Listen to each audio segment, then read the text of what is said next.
Ayun pa nga, napasayo pa nga. Hi everyone, this is Ma'am Shitina in UK. Syempre po, nandito po tayo sa UK dahil ang aking husband is a citizen po dito sa UK. But he's also a Filipino.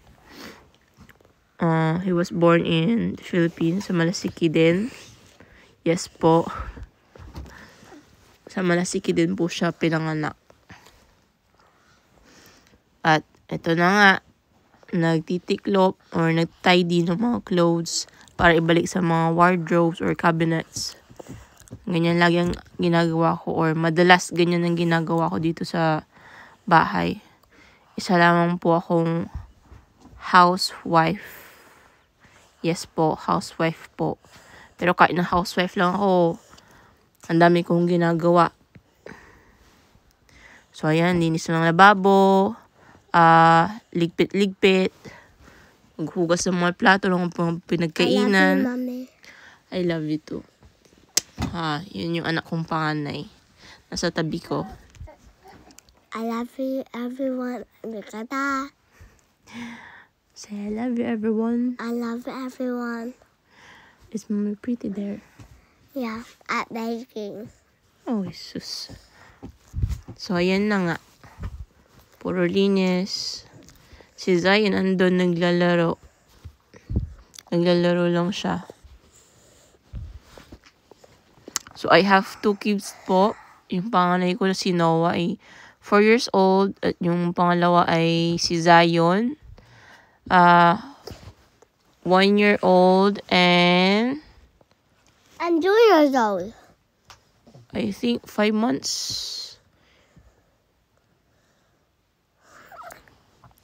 Yes, 5 months. 1 year old and 5 months.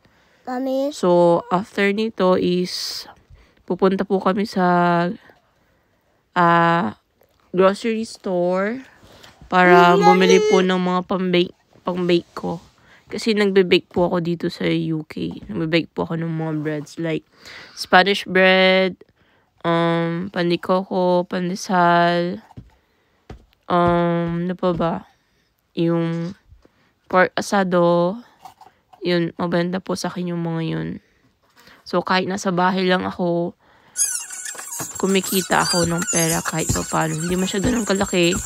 Like, sa normal na sahod ng mga tao dito, pero kumikita pa rin ako kahit pa paano.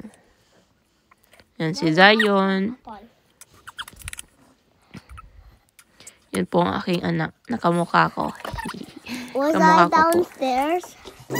Yeah. I'm not downstairs. Ayan, pupunta na po kami sa grocery store. I love you. Punta na po kami sa grocery store para bumili ng aking mga ingredients. Nabibake din po ako ng cake.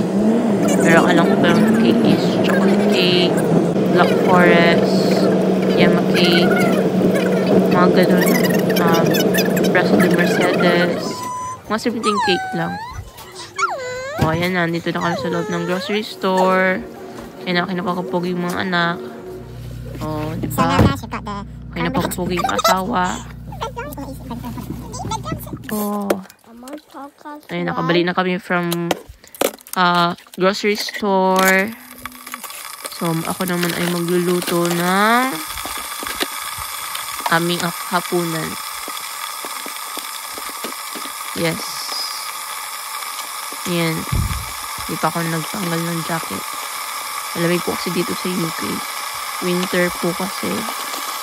So, madalas ako nagluluto. Pero pag andito po yung mother-in-law ko, sila po ang lagi nagluluto.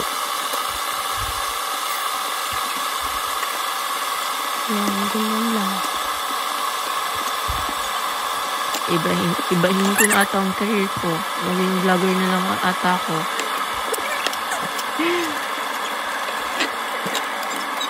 Ayan.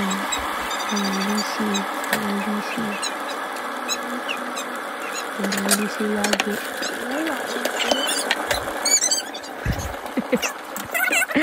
Buksan. Ang daming itlog. Kailangan ko yan sa baking ko. Daddy is a good husband. He's a good father to you and Zion. Nagluluto pala ako ng... Yeah. Nagluluto pala ako ng pork belly. I love pork Bye-bye po! belly.